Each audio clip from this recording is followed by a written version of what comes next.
Pak, ini kemarin bilang di Manado viral, orang meninggal disuruh mengaku kena COVID, meninggal gara-gara COVID. Sekarang ibu kembali lagi.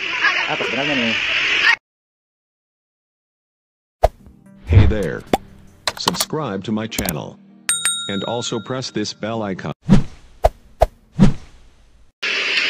Jadi itu saya keluar dengan saya mempercayai satu dokter yang mereka sebut itu Pak Haji. Nah, Pak Haji mengatakan, iya dek, kita akan cuman kafankan ibu. Nanti kalau mau disolatkan, kita tunggu bapak untuk masuk juga solat sama-sama. Jadi saya percayakan sama Pak Haji saya, karena saya berpikir Pak Haji tidak bakal membohongi saya. Oke, sebelumnya kita memang mau ambil seluruh hak kami membawa jenazah Umi untuk dimandikan, dikafankan dan dimakamkan. Tapi dengan mereka bujuk kami, akhirnya kami melunak dan baik Pak, baik dokter, silahkan dimandikan, silahkan dikafankan, tapi tolong kami yang bawa untuk dimakamkan. Nah, setelah itu saya keluar, mereka sudah memulai proses tayamum. Ternyata hanya di tayamum, Umi saya tidak dimandikan, padahal Umi saya bukan COVID. Umi saya tidak dimandikan, cuma di tayamum. Kemudian baju di badannya dia pakai, dibungkus dengan kafan. Setelah itu mereka bungkus lagi dengan plastik. Betapa hancur hati saya melihat itu. Umi saya bukan COVID. Dan setelah itu mereka mau masukkan ke dalam peti. Nah, kita sebagai orang Islam ya, kita tidak memakai peti untuk dikuburkan ibu bapak. Nah, saya menolak untuk Umi saya dimasukkan ke dalam peti. Tolong masukkan ke keranda. Nah, mereka menolak itu.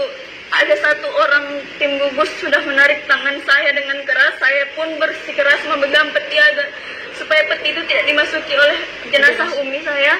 Tapi apalah daya saya, satu lawan banyak ya waktu itu. Akhirnya jenazah Umi saya berhasil masuk ke dalam peti. Dan saya memohon supaya jangan dulu disolatkan, tunggu saya kembali dari luar pembicaraan. Mereka tetap membawa Umi saya mengangkat peti ke atas meja yang beroda, dan saya diseret jauh dari peti. Dan saya lihat peti Umi saya sudah dipalu-palu, ditutup. Padahal Umi saya agama Islam, kita nggak memakai peti untuk dikuburkan. Dan saya diseret seperti barang. Baju saya, jilbab saya diseret seperti barang. Badan saya sudah sakit, saya sudah tidak peduli. Saya memegang besi yang di dinding untuk meraih Umi saya agar saya bisa mengambil dan membuka peti lagi. Tapi apalah daya saya. Setelah itu saya meronta-ronta, menangis sekuat tenaga supaya Eta saya dengar, berharap dia akan datang. Tapi Eta saya tidak datang sampai saat sudah disolatkan. Mereka membohongi kami dan mengambil jenazah Umi saya. Diberangkatkan ya. Dan setelah itu mereka membawa jenazah di depan mata saya. Saya pun disekap agar tidak bergerak.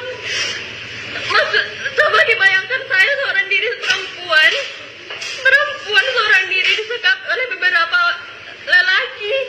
Betapa sakitnya hati saya waktu itu melihat Umi saya berjalan di depan jenazah Umi saya berjalan. Saya tidak bisa melakukan apa-apa. Jenazah tersebut digotong lari sehingga saya tidak bisa melakukan apa-apa. Bahkan saya tidak bisa bergerak sedikit pun. Dan mereka sudah memberikan sedikit kelonggaran, saya pun langsung lari ke depan. Dan saya melihat itu saya sudah di depan mobil jenazah tidur. Dan saya pun baru mengerti ternyata tadi itu bukan pembicaraan yang baik, tapi salah satu teknis buat mereka menyekap Eta saya supaya saya tidak ada teman di dalam. Mungkin mereka berpikir kalau saya cuma anak-anak, seorang perempuan yang tidak berdaya, makanya mereka sengaja mengambil Eta saya.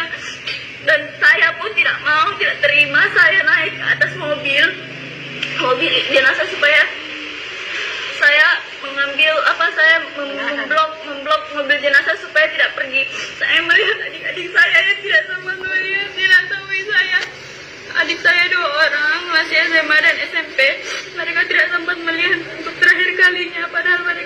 dari malam. Mereka hanya dijanjikan, iya sebentar dek, kamu pakai baju astronot masuk ke dalam bisa, tapi sebentar sampai pagi tidak ada.